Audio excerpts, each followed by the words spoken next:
మీ business ఏదైనా మీ ఊర్లో promotion చేయాలంటే అది సుమన్ టీవీతోనే సాధ్యం. ఇప్పుడే సంప్రదించండి.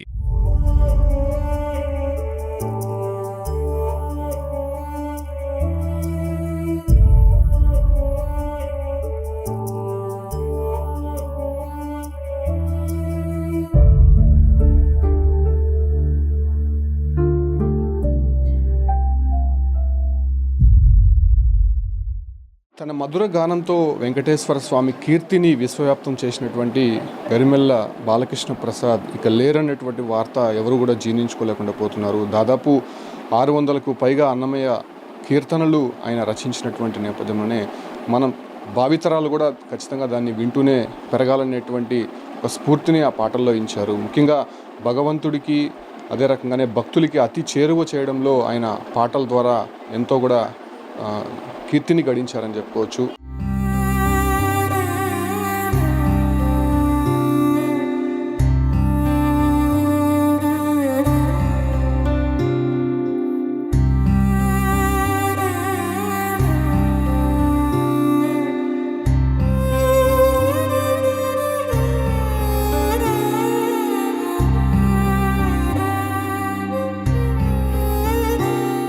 ప్రస్తుతం ఆయన నివాసంలోనే నేనున్నాను. ఆయన పార్థివ దేహం వద్ద కూడా ఆయన రచించినటువంటి పాటలు ఇప్పటివరకు కూడా మనకు వినిపిస్తూనే ఉన్నాయి. ఒకసారి ఆయనకు వచ్చినటువంటి అవార్డులు కావచ్చు, లేదంటే ఆయన్ని గౌరవించినటువంటి విధంగా ఉన్నటువంటి ఇక్కడ ఫొటోస్ కూడా మనం ఒకసారి చూడవచ్చు. ఇక్కడ ఒకసారి చూడవచ్చు ఎంతోమంది గురువులతో ఆయన మెలిగారు. దాంతోపాటు కూడా కర్ణాటక సంగీతం కావచ్చు, లేకపోతే లలిత కళలు, సో వీటన్నిటిపైన కూడా ఆయన చాలా వరకు కూడా ఒక పట్టనేది సాధించారు. ఆయన శిష్యులు కావచ్చు, అంటే ఆయన దగ్గర నుంచి ప్రేరణ పొందినటువంటి వారు అనేక మందే ఉన్నారని చెప్పుకోవచ్చు ప్రపంచవ్యాప్తంగా. అంటే 1978 నుంచి 2006 వరకు, అంటే 28 సంవత్సరాల పాటు టీటీడీలో ఆస్థాన గాయకుడిగా పనిచేసినటువంటి గరిమెళ్ళ బాలకృష్ణ ప్రసాద్ గారు సో 600 అన్నమయ్య కీర్తనలతో పాటు ఎన్నో గానాలు కూడా వినిపించినటువంటి పరిస్థితి. దాంతోపాటు కూడా సాంప్రదాయ జానపద సంగీతం కావచ్చు, అంటే కర్ణాటక సంగీతము, లలిత సంగీతంలో తనదైనటువంటి ముద్ర వేసినటువంటి వ్యక్తిగా ఆయన మనం చూపించవచ్చు. ఇక్కడ ఆయన కుటుంబ సభ్యులకు సంబంధించినటువంటి ఫోటోలు కూడా చూపిస్తాను. ఇద్దరు కుమారులు వీళ్ళు కూడా. ఇతని పేరు పవన్ కుమారు, అనిల్ కుమారు. అంటే ఇద్దరు కూడా అమెరికాలో సెటిల్ అయ్యారు. అమెరికాలో ఉన్నటువంటి నేపథ్యంలోనే ఆయన అంత్యక్రియలు రేపటికి పోస్ట్ పోన్ చేశారు. ఇక్కడ చూడొచ్చు ఆయన కుటుంబ సభ్యులందరూ కూడా మనం ఒకసారి చూడొచ్చు. తిరుమలకు వెళ్ళినటువంటి సందర్భంగా ఆయన కుటుంబ సభ్యుల ఫోటో కూడా మనం ఇక్కడ చూడొచ్చు. ఇక్కడ చూడొచ్చు కొంత ఓల్డ్ ఫోటో ఇది. తన ఇద్దరు కుమారులతో బాలకృష్ణ ప్రసాద్ గారు, ఆయన సతీమణి రాధా గారు కూడా మనం ఇక్కడ చూడొచ్చు. అక్కడ చూడొచ్చు మాజీ ఉపరాష్ట్రపతి వెంకయ్య నాయుడు గారు. ఆయన తిరుపతికి వచ్చి నేరుగా ఆయన నివాసానికి వచ్చి ఏదైతే బాలకృష్ణ ప్రసాద్ గారిని సన్మానించినటువంటి ఫోటో కూడా మనం ఇక్కడ చూడొచ్చు. ఇక్కడ ఆయన ఓల్డ్ ఫోటో కూడా కనిపిస్తూ ఉంటుంది. మనం ఇటువైపు చూడొచ్చు ఏదైతే రాష్ట్రపతి ద్రౌపది ముర్ము గారితో కూడా ఆయన ఒక అవార్డు అందుకుంటున్నటువంటి ఫొటోస్ కూడా మనం ఇక్కడ గుర్తించవచ్చు. దాంతోపాటు అక్కడ చూడొచ్చు మాజీ సీఎం వైఎస్ రాజశేఖర రెడ్డి గారితో కూడా ఒక మొమెంటో ఆయన చిరు జ్ఞాపకంగా ఇక్కడ ఫోటోగా చూడొచ్చు. ఇక్కడ చూడొచ్చు మాజీ ముఖ్యమంత్రి రోసయ్య గారితో ఉన్నటువంటి అనుబంధాన్ని ఆయన గుర్తు చేసుకుంటూ ఒక మొమెంట్. అంటే ఇవన్నీ కూడా ఆయనకి చాలా చిన్నవనే చెప్పాలి. ఆయనకి ఇంకా గుర్తింపు అనేది రావాల్సి ఉంది. ఎందుకంటే ఆయన రచించినటువంటి అన్నమయ్య కీర్తనలు కావచ్చు ఇప్పటికే కాదు భావితరాలు కూడా ఆయన ఒక స్ఫూర్తిగా నిలుస్తుందని మాత్రం చెప్పచ్చు. ఆయన సతీమణి రాధా గారు ఉన్నారు. సో ఆయన్ని ఎప్పటి నుంచో ప్రోత్సహిస్తూ కూడా ఆమె కూడా ఆయనకి ఎంతో కూడా తోడ్పాటు అందించారు. ఉండారు మాట్లాడదాం. నమస్కారం.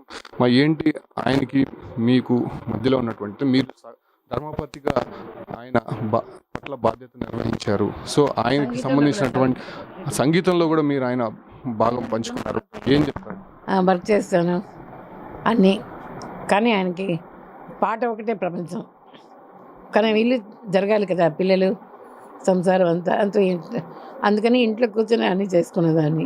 కచేరీ ఎంత పాడేదాన్ని, ఇద్దరు చేరి పాడాము. కర్ణాటక మ్యూజిక్ చాలా కూడా పాటలు పాడతారని తెలిసింది. ఒక పాట పాడతారు ఆయన కోసం ఇప్పుడా?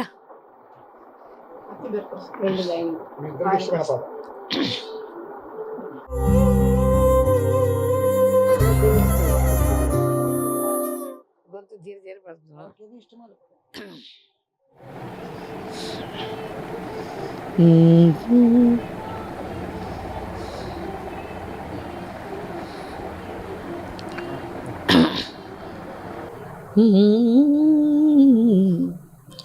అంతయు నీవే హరి పుండరి కాక్ష అంతయు నీవే హరి పుండరి కాక్ష చింతనగు నీవే క్షీర గురమా అంతయు నీవే హరి పుండరి కాక్ష చింతనకు నీవే క్షీర గురమా అంతయు నీవే హరి పుండరి కాక్ష కులమును నీవే గోవిందుడా కులమును నీవే గోవిందుడా నా కలిమియు నీవే కరుణానిధి కులమును నీవే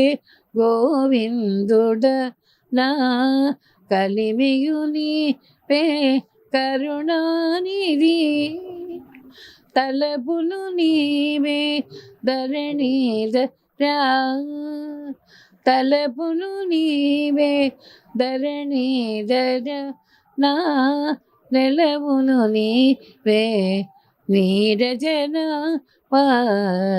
అంతయు నీవే హరి పుండరి కాక్ష చింతనకు నీవే క్షీర గురమా అంతయు నీవే హరి పుండరి కాక్ష చింతనకు నీవే క్షీర గురమా క్షీర గురమా క్షీర రామ.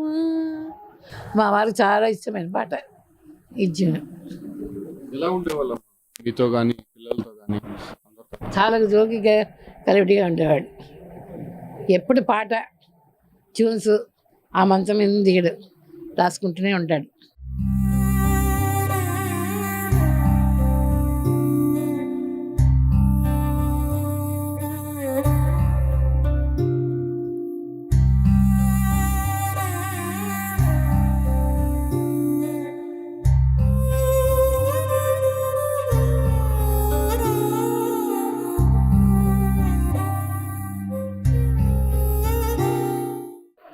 టైం ప్రకారం అన్నీ తీసేసి ప్రోగ్రామ్స్ వెళ్తాం. ఫస్ట్లో అంతా చిన్నప్పుడు అందరూ కలిసి వెళ్ళేవాళ్ళం, పాడేవాళ్ళం అని.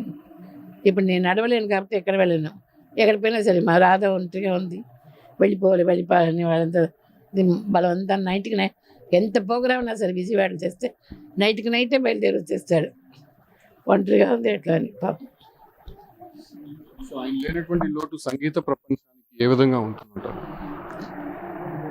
ఆయన లోటుని కాదు, ఆయన వల్ల చాలామంది నేర్చుకుంటారు, ఇంకా బాగా అవుతుంది. ఆయన్ని కోల్పోయాం కానీ ఆయన ఎంతో ఒక బండారం, అన్నమయ్య బండారం దాకా నోటేషన్స్ రాగాలు. ఆ అన్నమయ్య ఒకటే కాదు, త్యాగరాజ కీర్తన కూడా తన సొంతంగా పాడుకున్నారు. కొన్ని కీర్తనలు హనుమంతుడు మీద కొన్ని పాటలు రాశారు. మొన్న యాదగిరి గుంటలో పాడితే 4-5 పాటలు యాదగిరి గుంట మీద రాసుకొని ట్యూన్ చేసుకొని పాడించారు. ముందు రోజు కూడా చాలా బాగా వచ్చింది, బాగుంది. అనుకోలేదండి ఇట్లా జరుగుతుంది అని.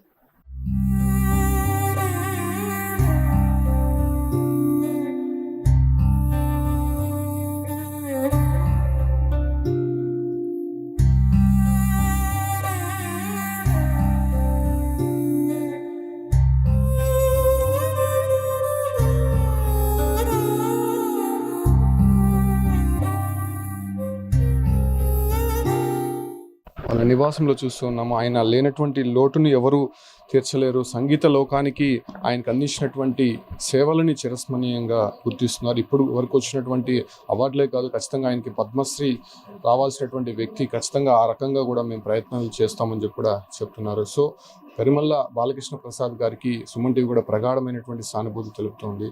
ఆయన ఆత్మకు శాంతి చేకూరాలని చెప్పి కూడా సుమన్ టీవీ కూడా కోరుతుంది. Keep watching Suman.